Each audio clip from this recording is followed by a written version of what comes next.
Hello दोस्तों देखो, आप लोगों को बिलीव करना है करो, किसी को फोर्स नहीं है। सीबीएफसी स्क्रीनिंग रिव्यू जो है सन ऑफ सरदार 2 का वो आया है और सीबीएफसी स्क्रीनिंग हुई थी इससे पहले।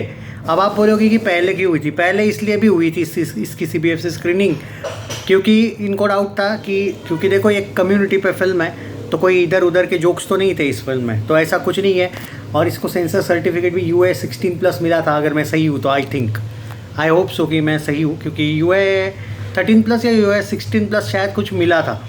और सीबीएफसी स्क्रीनिंग हुई थी, उसका एक रिव्यू आया है, वो मैं आपके साथ शेयर करूँगा। अब देखो, जिन लोगों को बिलीव करना है करे, जिन लोगों को समोसा लगता है ये रिव्यू चाहे लगने दो। लेकिन जो लोग हैं, देखो ये मेरा रिव्यू नहीं है, ना ही मैंने फिल्म देखी है, ना ही फिल्म रिलीज़ हुई है, ये सीबीएफसी वाला रिव्यू है।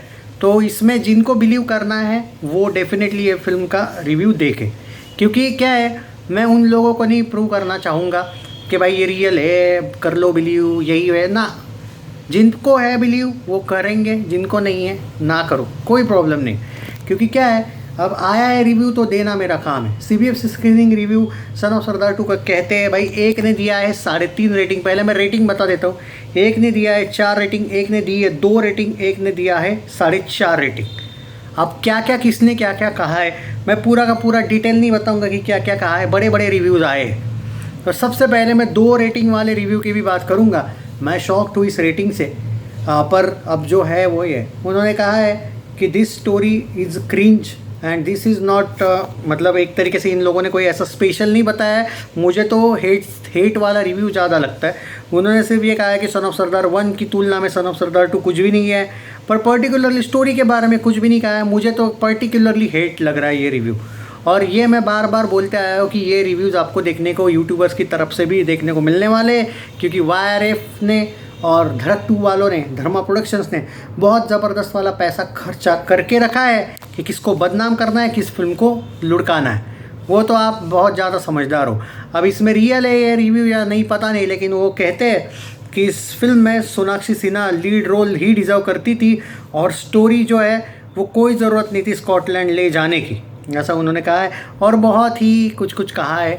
आई थिंक फिल्म कंपेनियन वालों की तरफ से ही मुझे लगता है कि ये रिव्यू है। उन लोगों ने नाम नहीं लिया है, लिखा है पर्टिकुलरली, लेकिन वो फिल्म कंपेनियन कोई है ना, वो आंटी की तरफ से वो है रिव्यू। और आंटी जो है वो शायद एक है वो फिल्म कंपेनियन, फिल्मी इंडियन की नहीं बात कर रहा हूँ मैं, फिल्म कंपेनियन वाली एक आंटी है, दूसरी चोपड़ा, वो क्या नाम है उसका, अनुपमा वॉटेवर, मुझे नहीं पता, उसका नाम याद नहीं है।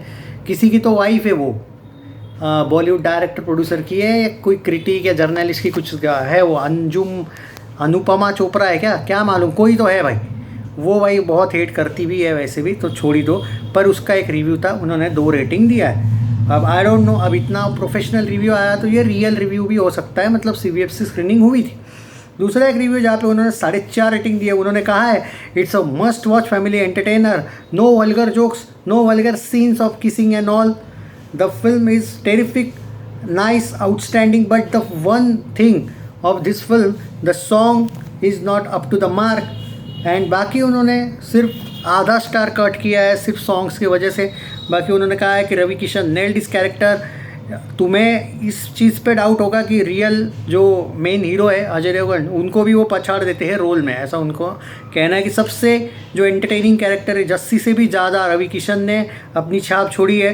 पर हाँ, ऑब्वियसली सन ऑफ सरदार 2 में अजय देवगन को एक क्या कहते हैं, बहुत ज़्यादा स्क्रीन टाइम है। And he also nailed his character. Mrunal Thakur was fantastic, but Neeru nailed the character, but the one thing is that कि उसको उतना ज़्यादा स्क्रीन टाइम नहीं है। इनफैक्ट सारी एक्ट्रेसेस को सेम स्क्रीन टाइम है ऑलमोस्ट, ऐसा इन्होंने कहा है। मृणाल ठाकुर का सॉन्ग्स की वजह से थोड़ा ज़्यादा स्क्रीन टाइम है। और एक रिव्यू जो 4 रेटिंग वाला देखने को मिला है, उन्होंने कहा है कि son of Sardar 2 must watch family entertainer, don't miss it at any cost, don't believe on reviews, this film is for family only, no vulgar jokes, drama and it's a simple.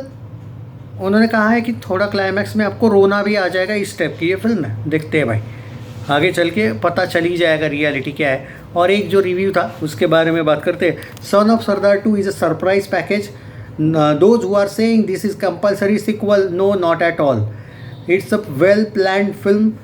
Story direction की इन्होंने तारीफ़ की है और उन्होंने कहा है कि ये फिल्म आपने थिएटर्स में ही देखनी चाहिए। इसमें एक्शन भी है, थोड़ा सा action is there, drama, but the comedy action is there, उन्होंने कहा है। ड्रामा है फिल्म में and comedy is fantastic. Even if you are मतलब ट्रेलर अगर देख के आप ये फिल्म देख रहे हो या फिर सोच रहे हो कि ट्रेलर देख के ही आपको ये फिल्म, तो उनका ये कहना है कि फिल्म में ऐसे बहुत से सीन्स हैं और बहुत से कॉमेडी फनी सीक्वेंस तैयार किए गए हैं जो ट्रेलर में नहीं थे और वो आपको गुदगुदाएंगे। अब ये 4 रिव्यूज़ देखने को मिले हैं भाई। अब ये मुझे नहीं पता, आप इस पे आप बिलीव करना है तो कर सकते हैं, नहीं करना है तो नहीं कर सकते हो, क्योंकि किसी को कोई फोर्स नहीं है भाई। प्रैक्टिकली बात है, बहुत से लोगों को वैसे भी फेक ही लगता है, तो मुझे भी कोई फ़र्क नहीं पड़ता है। अब क्योंकि रिव्यू आए हैं, मेरा काम है अपडेट देना। मैं नहीं ये कर सकता कि अपडेट आया और मैंने ये नहीं किया है। मैंने CBFC स्क्रीनिंग, मैं कभी भी बायस नहीं हूँ खाली अजय के लिए। मैंने अक्षय के हाउसफुल 5 के भी CBFC स्क्रीनिंग दी थे, सिकंदर का भी बताया था। मतलब ये नहीं है अपना कि एक का स्काई फोर्स का भी दिया था, आई थिंक हिमेश की फिल्म का तक दे दिया था मैंने, और सैयारा का एक CBFC स्क्रीनिंग दिया था। तो हम यंग जनरेशन वालों को भी करते हैं सपोर्ट, ऐसा नहीं है बिल्कुल कि सिर्फ एक को, अजय को भी करते हैं। जाट का भी CBFC स्क्रीनिंग का रिव्यू दिया था मैंने। मतलब ये नहीं होना चाहिए। इवन एक बात ज़रूर बता देता हूँ, डंकी का CBFC स्क्रीनिंग भी रिव्यू दिया था और जवान का भी दिया था। तो जो लोग आएंगे कि नहीं भाई दिग्विजय SR के हेटर है वगैरह, तो मैं नहीं देता भाई, कोई फ़र्क नहीं पड़ता, फिर नहीं देता।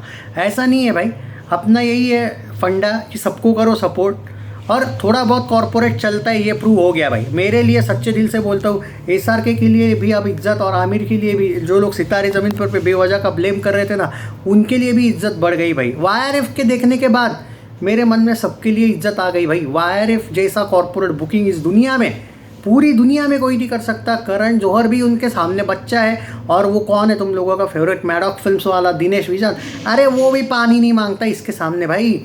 जो सैयारा ही नहीं भाई, पता नहीं ये लोग YRF वाले कहाँ तक लेके जाना चाहते हैं।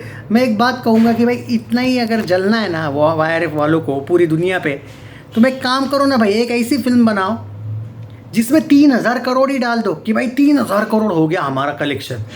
क्या है ये छोटे मोटे 500 करोड़ और 1000 करोड़ के कॉर्पोरेट वाला एंगल से अच्छा है डायरेक्ट बताओ कि अरे सबको पहला, क्या पुष्पा, क्या सलार, क्या जवान, और क्या ही भाई जो भी बचे कुछ, क्या स्त्री 2, क्या छावा, हम 3000 करोड़ लेके आए, क्या दंगल 3000 करोड़ लेके आते हैं हम। YRF के लिए तो मेरा एक फ्री सजेशन है, फ्री है, सुनना है तो सुनो। पर भाई ये है सन ऑफ सरदार 2 के रिव्यूज़, या आप लोगों को बिलीव करना है तो कर सकते हो दोस्तों। और मैं इस बात की गारंटी लेता हूँ कि ये फेक रिव्यू नहीं है। जी हाँ दोस्तों, जो लोग अजय के फैंस हैं वो बिलीव करो। और अगर फेक ही देने होते ना भाई, मैं कुछ भी दे देता, मैंने 2 स्टार वाला नहीं दिया होता। फिर जो आपके साथ है मैंने सब कुछ बताया, इसमें पॉजिटिव रिव्यूज़ भी है, निगेटिव रिव्यूज़ भी है, और फैक्ट्स के साथ बताए गए रिव्यूज़ है। ट्विटर पे सर्च मार लो, जो लोग ट्विटर पे रहते हैं, मैं ज़्यादा ट्विटर का एक्चुअली एक्टिवेट रहता नहीं हूँ ट्विटर पे।